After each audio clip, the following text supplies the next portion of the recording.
మీరు సప్లిమెంట్లు పూర్తి ఆహారాలను బదులుగా ఉంచగలవా లేదా ఇది ప్రమాదకరమైన అపోహ అని నమ్ముతున్నారా? బాగా నాకు తెలియదు.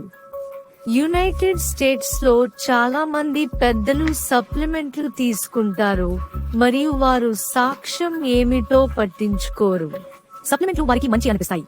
యునైటెడ్ స్టేట్స్ లో ఎక్కువ మంది అమెరికన్లు పోషకాహారంగా దారితీసే పరిస్థితిలో లేరు, ముఖ్యంగా అధిక కేలరీలు. చాలా సప్లిమెంట్లు కేవలం ఒక పోషకాన్ని మాత్రమే కలిగి ఉంటాయి. రోజుకు ఒక సప్లిమెంట్ తీసుకుంటే అది అవసరమైన 40 లేదా 50 పోషకాలలో కేవలం కొన్ని మాత్రమే అందిస్తుంది. ఇది నిజం. ప్రతిరోజు పోషకాలు అవసరం, కాబట్టి ఏ సప్లిమెంట్ నిజమైన ఆహారాల పోషక సమ్మేళనాన్ని భర్తీ చేయదు. నిజమైన ఆహారాలను తినడం మీకు చాలా మంచిది. దురదృష్టవశాత్తు చాలా మంది తినరు.